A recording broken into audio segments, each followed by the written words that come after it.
Have you ever visited Edinburgh? Beautiful city, no matter what time of the year you go. The castle that sits at the center of the city is awe-inspiring, looking down on the surrounding area from the mount. The peaks and valleys of the land have resulted in a city that flows with the landscape.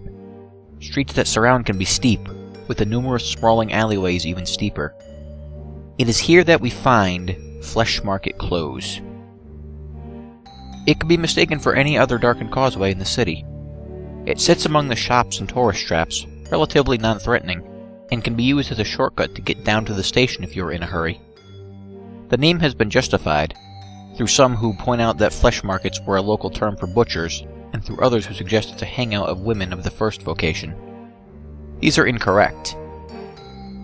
There is a market on the close, but flesh is not the product. It is the currency. Market hours are dusk until dawn, and the entrance fee is one mouthful of your own blood. Prepare a glass, and progress down the alley. As you get halfway down, swig from the glass and spit it against the wall. The blood will bubble and spread across the wall, coagulating into a hardened scab. This will then start to flake and scatter. A rather anticlimactic door will be revealed beneath. Stepping through is disorienting, as logic will tell you that you are stepping into a building. The space you are stepping into has no walls, with darkness shrouding the edges. It is at the penumbra that a number of stalls are set up, run by individuals who look like market traders from across the globe, from Arabian merchants to Cockney grocers to New York street conmen. All of their clothes are splattered with blood and offal.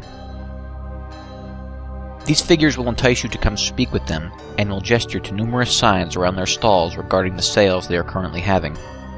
Upon approaching one of the stalls, they will start to pressure you to make a deal with them. You are certainly welcome to do so, and the products that are available are certainly worth consideration. Starting at the cheap end of the spectrum, you may wish to offer one breath. A lungful will net you knowledge of the weather for the next day. In itself, a rather pointless purchase in this age of smartphones and the Met Office, but centuries ago, invaluable. Taking this offer will result in the seller reaching out with his hand flattened, then quickly grasping it into a fist. The air will literally be stolen from your lungs, and cause a few moments of gasping as you catch your breath. Are you attached to your fingers? How attached? I mean, do you reckon you could do without your little finger? This sale will provide you instant forgiveness from any one person you desire for any wrongs you may have encroached against them. Agreeing to this one will cause the trader to grin and shout, "One Ubitsumi special coming right up!" They will lunge forward and grab your wrist, pinning it to the table. Don't resist, because no one likes a tough sell. A flash of steel, and you will be minus one digit. Just remember you can only pay twice. Now make no mistake, it will hurt. There will probably be a lot of blood, and if you don't take care of the wound, it may even get infected. As the price goes up, you may want to consider taking precautions regarding what you trade. Tourniquets and sutures would certainly not go amiss. Now, some of the trades will seem familiar, and may harken back to stories and legends that have existed for millennia. This is the influence the market has had on our culture, leaching in over the centuries. A pound of flesh will make it impossible for the next person you make a trade with to renege on the deal, especially useful if you don't trust the company you keep. It has no use within the market, as all of the traders here are trustworthy, and will honor a purchase to the letter and the spirit. Best to leave this transaction until last. How about one of your eyes? Depth perception is overrated anyway. Offering up one of them will allow you to converse with our avian friends. You will be able to call down the birds from the trees, and they will be able to answer any questions you may have. It is advisable that you avoid ravens. They have their own agenda, and it is not in your best interests. The salesman will grab you around the throat and slowly pry his fingers into the socket. A snap of the wrist, and your visual organ will rest in their palm. Another snap, and it will disappear. It is at this point where you may want to consider stronger measures to ensure your survival of payment. In this strange little world of ours, the market is hardly the strangest. Artifacts and incantations exist that can allow the body to continue to function long past the point at which mortal coils would be shuffled from. One or two can be picked up here, but few are willing to live without their sexual organs. It seems eternity is a little bit colder without the ability to get your rocks off. I'm not going to go into details as to how they are taken. Suffice to say that it is unpleasant and messy. At this point, the prices become a little more vital. What would you take for your stomach? In this deal, it would merit you the ability to understand the desires of anyone you talk to.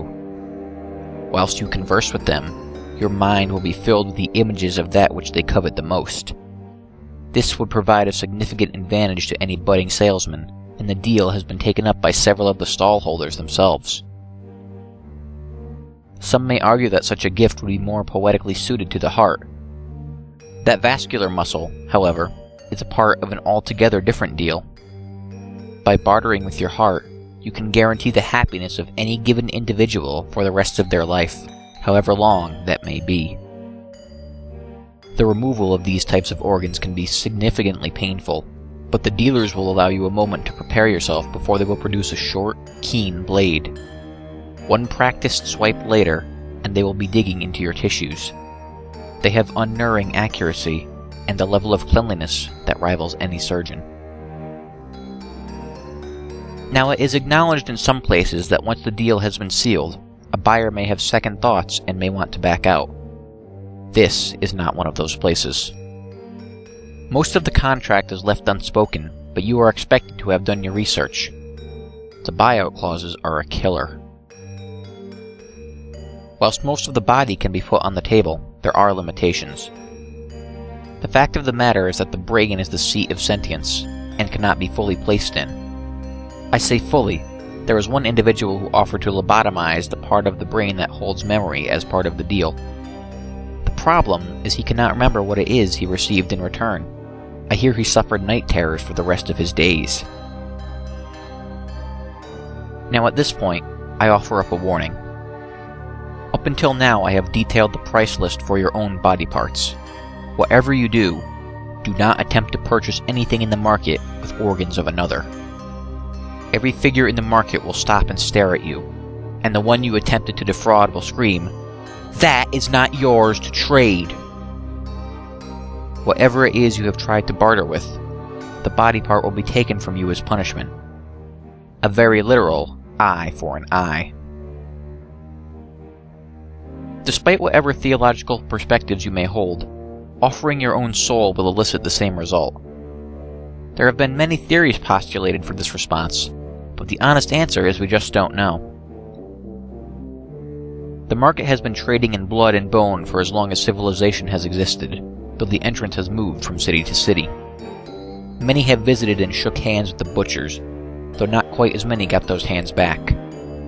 A smart man would wonder how it is that these individuals are capable of honoring the deals they broker. A smarter man would ask himself why his body parts are of such high value in this economy. Just understand that it is supply and demand. And as long as there are fools willing to supply, you shouldn't need to concern yourself with who is doing the demanding.